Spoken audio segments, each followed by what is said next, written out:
इस वीडियो में हम प्रोग्रामिंग के एक और कॉन्सेप्ट कंट्रोल स्ट्रक्चर के बारे में देखेंगे। कंट्रोल स्ट्रक्चर हमारे पास दो प्रकार के होते हैं, कंडीशनल कंट्रोल स्ट्रक्चर और लूप्स या इटरेटिव कंट्रोल स्ट्रक्चर। इस वीडियो में हम एक लूप का एक सिंपल प्रोग्राम देखेंगे एंड इस लूप का प्रयोग क्यों किया जाता है प्रोग्रामिंग में।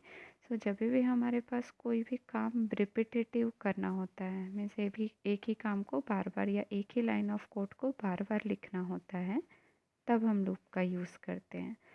देखते हैं एक छोटे से प्रोग्राम के थ्रू कि ये लूप का प्रयोग किस प्रकार से किया जाता है। इस प्रोग्राम को हम रन करते हैं। ये प्रोग्राम है कि हम टेबल प्रिंट करेंगे किसी भी नंबर का। सपोज़ मैंने 3 प्रिंट किया, ये 3 का टेबल डिस्प्ले करेगा।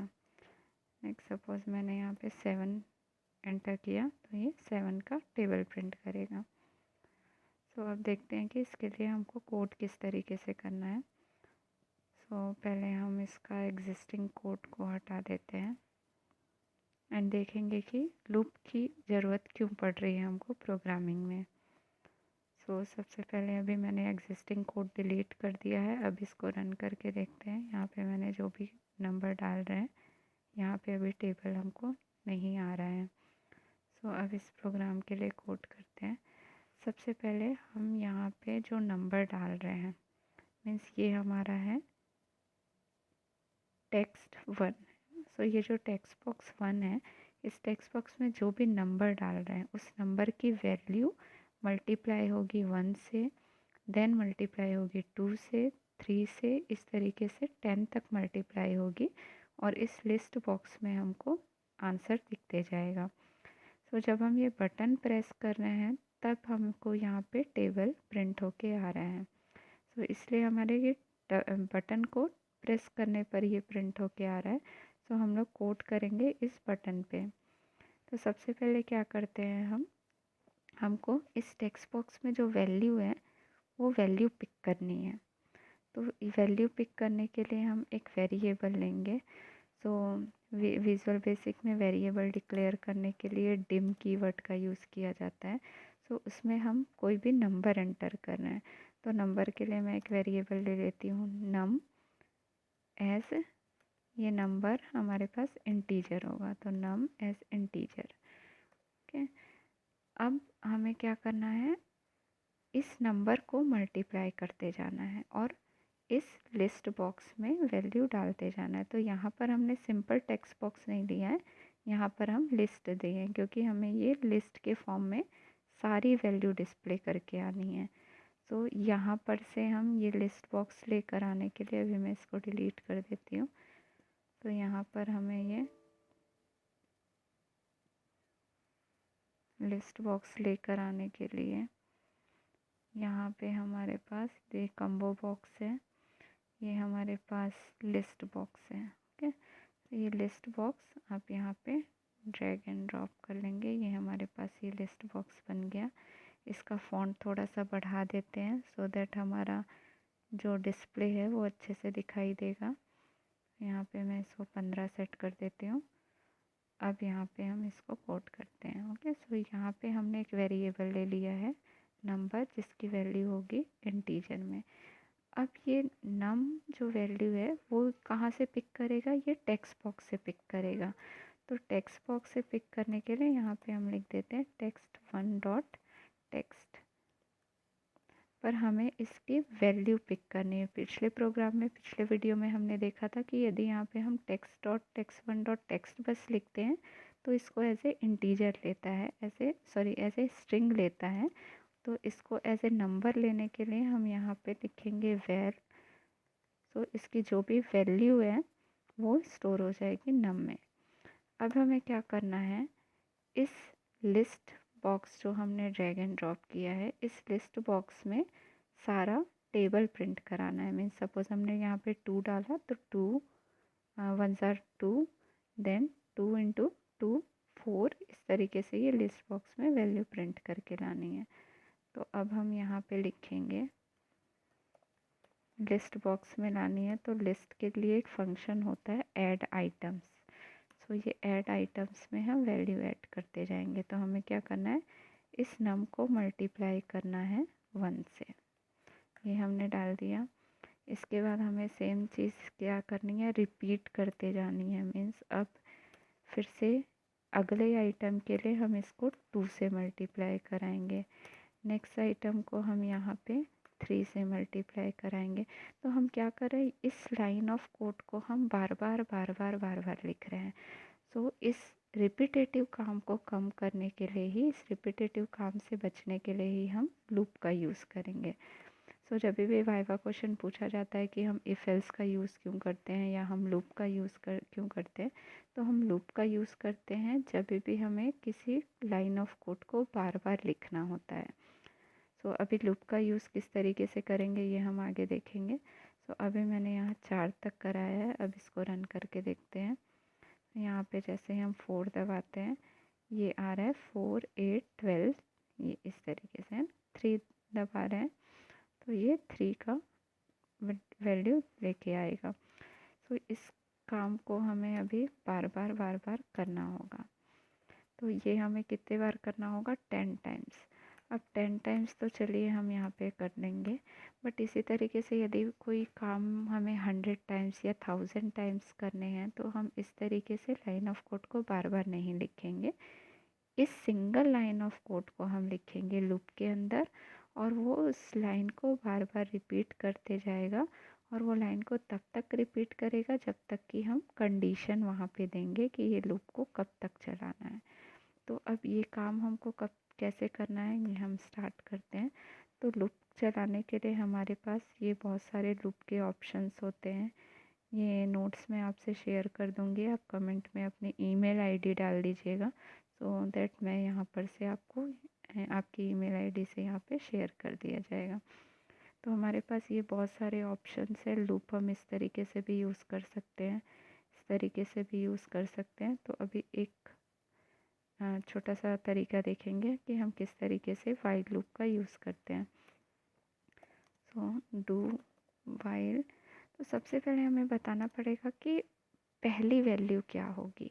और हमारे पास ये क्या हो रहा है, ये नम तो फिक्स है, ओके। सो ये नम यहाँ पे फिक्स है, बट ये यहाँ पे चेंज हो रहा है। 1 फिर 2 फिर 3 फिर 4 अप टू 10 तक रहेगा। तो सबसे पहले वैल्यू कहाँ से स्टार्ट हो रहा है, 1 से। तो ये इनिशियलाइज़ कराना होगा। वैल्यू मीन्स वैल्यू कहाँ से स्टार्ट करानी है। तो हम इसको इनिशियलाइज़ करने के लिए एक और वेरिएबल लेना पड़ेगा। वेरिएबल क्या होता है, जिसकी वैल्यू नंबर में होगी यहाँ पर इस प्रोग्राम में, और जिसकी वैल्यू बार बार चेंज होते रहेगी। जैसे पहले इसकी वैल्यू 1 होगी, फिर 2 होगी, तो ये नंबर ही है इसकी वैल्यू। तो हम एक वेरिएबल ले लेंगे इटरेट कराने के लिए आई। ये वेरिएबल की वैल्यू आप आई जे के कोई भी एक वेरिएबल ले सकते हैं। तो सबसे पहले इस वेरिएबल को हम इनिशियलाइज़ कराएंगे। हमें ये मल्टीप्लाई कराना है, 1 से स्टार्ट कराना है। तो यहाँ वैल्यू इनिशियलाइज़ करेंगे 1 से। अब ये लूप कब तक चलना चाहिए, 1 2 3 4 10 तक। तो जब 1 रहेगी वैल्यू तब चलना चाहिए, 2 रहेगी तो भी चलना चाहिए। हाँ, जब 11 हो गई तब बंद हो जाना चाहिए। तो जब तक इस आई की वैल्यू लेस देन या इक्वल टू 10 है तब तक हमें ये काम को रिपीट करना है, और जैसे ही वैल्यू 11 हो जाएगी इसे बंद कर देना है। तो अब हम लिखेंगे यहाँ पे, जैसे ही हम लोग क्या काम करना है, हमें लिस्ट में वैल्यू डालते जाना है, ऐड आइटम्स, और इस नम को मल्टीप्लाई कराना है पहले 1 से फिर 2 से। तो ये हमारा आई की वैल्यू है जो चेंज हो रही है बार बार। तो यहाँ पे लिख देंगे आई, 1 2 3 4 की जगह लिखेंगे आई, और इस आई की वैल्यू इस कंट्रोल स्ट्रक्चर के द्वारा, इस लूप के द्वारा इस आई की वैल्यू चेंज होते रहेगी। तो यहाँ पे लिख दिया मैंने आई। अब आई की वैल्यू को हमें 1 से इंक्रीमेंट कराना है, ये 1 से इंक्रीमेंट करा दिया। अब ये काम हमको बार बार नहीं लिखना है, ये काम हमारा ये लूप कर दे रहा है। अब इस लूप को हमें एंड करना है, तो एंड करने के लिए हम लिखेंगे लूप। ये लूप बार बार चलता रहेगा कब तक की। तो सबसे पहले अब ये प्रोग्राम एग्जीक्यूट कैसे होगा, सबसे पहले हमने यहाँ डिक्लेयर किया हमें जो जो भी वेरिएबल की ज़रूरत रहेगी। पहला वेरिएबल लिया नम, नम में डाल दिया हमने टेक्स्ट बॉक्स की वैल्यू। उसके बाद एक वेरिएबल लिया, क्योंकि ये वाली लाइन को हमको बार बार लिखना पड़ रहा था इसलिए इस लाइन के लिए हमने लूप लगाया है। ये लूप हमारा स्टार्ट होगा 1 से और ये चलते जाएगा कब तक। सबसे शुरू में आई की वैल्यू 1 है, चेक करेगा आई की वैल्यू 1 छोटा होता है क्या 10 से, यस, तो ये अंदर जाएगा और ये इस लिस्ट में नम मीन्स जो हम वैल्यू इनपुट करेंगे और ये 1, तो सपोज़ हमने 3 इनपुट किया है तो 3 इंटू 1। उसके बाद इस आई की वैल्यू 1 के बाद हो जाएगी यहाँ से 2। अब ये लूप फिर से चलते रहेगा कब तक, ऐसे इंक्रीमेंट करते करते वैल्यू हो जाएगी 10। फिर से चेक करेगा 10 छोटा है क्या 10 से, नहीं, पर हमने लेस देन और इक्वल टू लिया है तो 10 के बराबर है। फिर से ये लाइन एग्जीक्यूट होगी। उसके बाद आई की वैल्यू हो जाएगी 11। तो जब आई की वैल्यू 11 हो गई तो यहाँ पे ये कंडीशन चेक करेगा 11 छोटा है क्या 10 से, रॉन्ग, गलत हो गई तो ये लूप के बाहर आ जाएगा। ठीक है, अब इस प्रोग्राम को एग्जीक्यूट करके देखते हैं। सो अब इसे हम रन करेंगे। इसमें एक छोटी सी प्रॉब्लम है, देखेंगे वो। 2 जैसे ही मैंने डाला डिस्प्ले हुआ 2 का टेबल। अब जैसे ही मैं यहाँ पे 3 एंटर कर रही हूँ और डिस्प्ले दबा रही हूँ, अभी भी ये 2 आ रहा है, बट यहाँ पे ये स्क्रॉल बार आ गया है और यहाँ हमें इसके नीचे ही 3 का टेबल दिख रहा है। अब यहाँ पे हम सपोज डालते हैं 7, अब यहाँ 7 फिर से ये 7 का, तो ये लिस्ट क्लियर नहीं हो रही है, ये लिस्ट फिर से पुराना आउटपुट भी दिखा रही है और नया भी दिखा रही है। तो इसके लिए हम सिंपली एक लाइन ऑफ कोड ऐड कर देंगे यहाँ पे। तो यहाँ पे जब ये प्रोग्राम स्टार्ट होगा तो ये जो लिस्ट की वैल्यू है उसको क्लियर कर देगा। तो इसके लिए हमारे पास ये क्लियर बना हुआ है पहले से, ये क्लियर कर देंगे। अब रन करते हैं प्रोग्राम को। अब मैंने 4 का टेबल डाला, 4 प्रिंट हो गया। अब मैं यहाँ पे 3 का कर देते हैं, 3 का टेबल प्रिंट हो गया। इस तरीके से हम टेबल कर सकते हैं। तो हमने क्या किया यहाँ पे कि हमें ये बार बार शुरू में हम ये लाइन ऑफ कोड बार बार लिख रहे थे, 10 टाइम्स लिख रहे थे, और अभी हमें सिर्फ ये 4 लाइन ऑफ कोड लिखने पड़े। सिमिलरली यदि हमें थोड़ा सा चेंजेस करके देखते हैं, सपोज़ मैंने ये आई को इनिशियलाइज़ किया 5 से, अब क्या होगा, आई की वैल्यू शुरू में 5 है, ये चेक करेगा कंडीशन और ये नंबर को 5 से मल्टीप्लाई करेगा। तो अब देखते हैं क्या प्रिंट हो रहा है। यहाँ पे मैंने डाला 3, अब देखिए 3 इंटू 5, क्योंकि हमने आई की वैल्यू कर दी है 5। यहाँ पे ये कर देते हैं 10 की जगह पे 20।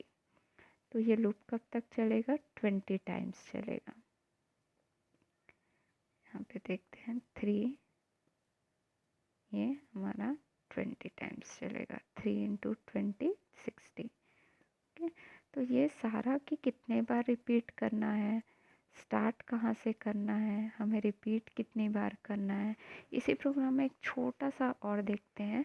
सपोज़ यहाँ पे हम स्टार्ट करा देते हैं 50 से। ओके, सो क्या होगा, 50 छोटा नहीं होता 20 से, तो ये लूप के अंदर जाएगा ही नहीं। अभी देखते हैं, कुछ प्रिंट नहीं होना चाहिए हमारे लॉजिक के हिसाब से, ये यहाँ पे कुछ भी नहीं आ रहा है। ओके, सो सपोज़ हमें डिसेंडिंग ऑर्डर में कुछ करना है, मतलब 50, 3 इंटू 50, फिर 3 इंटू 49, तब हम क्या करेंगे, यहाँ पे ये जब तक बड़ा या बराबर है, यहाँ पे सपोज़ मैंने 20 ही दे दिया, या यहाँ पे कर देंगे हम 1, तो ये 1 तक चलेगा जब तक ये बड़ा या बराबर है 1 के। और यहाँ पे 1 से इंक्रीमेंट नहीं, अब हमें डिक्रीमेंट कराते जाना है, कम कराते जाना है, ये कर देते हैं। अब क्या होगा देखते हैं। यहाँ पे मैंने कर दिया सपोज़ 6। ओके, तो ये देखिए ये रिज़ल्ट आ रहा है हमारा। ओके, तो इस तरीके से लूप को हमें किस तरीके से फंक्शनिंग करानी है, मीन्स स्टार्ट कहाँ से कराना है, चलाना कब तक है, वैल्यू को इंक्रीमेंट करना है या डिक्रीमेंट करना है। अभी हम कर देते हैं 5 से डिक्रीमेंट। अब ये क्या होगा, 4 मैंने प्रेस किया, अब देखिए ये रिज़ल्ट चेंज हो गया यहाँ पे। ओके, तो इस तरीके से हम ये लूप के साथ, अब यहाँ पे हमें पूरा प्रिंट कराना है, मीन्स क्या मल्टीप्लाई हो रहा है, क्या डिवाइड हो रहा है, ये भी देखते जाना है। तो हम यहाँ पे इसको भी डाल सकते हैं, जो हम यहाँ पे आइटम में डालेंगे उस हिसाब से यहाँ पे प्रिंट होके आएगा। तो सपोज़ मुझे प्रिंट होके चाहिए जो हमारे नम की वैल्यू है वो, ये कॉन्केट करेगा एंड ऑपरेटर। इसके बाद हमें सिंबल चाहिए मल्टीप्लाई का, तो ये मल्टीप्लाई हो जाएगा। थोड़ा सा एक स्पेस भी डाल देते हैं यहाँ पे। इसके बाद हम आई की वैल्यू प्रिंट करा देते हैं। मल्टीप्लाई का सिंबल के बाद हमको आई की वैल्यू चाहिए, और आई की वैल्यू के बाद हमें कॉन्केट करना पड़ेगा। इसके बाद हमें आई की वैल्यू चाहिए, आई की वैल्यू के साथ ऐड करके हमें चाहिए इक्वल टू लिखा हुआ, तो हम यहाँ पे डाल देंगे इक्वल टू स्पेस। अब देखते हैं यहाँ पे हमारा डिज़ायर्ड रिज़ल्ट किस तरीके से आ रहा है। ओके, यहाँ पे हमने कुछ मिस कर दिया है। ओके, यहाँ पे हमने कॉन्केट मिस कर दिया है। ओके, अब रन करके देखते हैं। यहाँ पे मैंने 3 डाला, अब देखिए यहाँ पे हाइड हो जा रहा है। इसको थोड़ा सा हम बड़ा कर देते हैं बॉक्स को। ओके, सो 3। ओके, इस तरीके से। सो वापस हम इसको रिवर्ट कर देते हैं, हमारा जो टेबल का आंसर था। सो ये स्टार्ट करेंगे हम 1 से, चलाएंगे। अभी हमको टेबल चाहिए 10 तक, तो इसको कर देंगे लेस देन इक्वल टू 10। ये वैल्यू हम सिंपली 1 से इंक्रीमेंट करा देंगे। हम देखते हैं एक बार डिज़ायर्ड आउटपुट आ रहा है कि नहीं। 3, ओके 3 का टेबल आ रहा है। 9 का टेबल। ओके।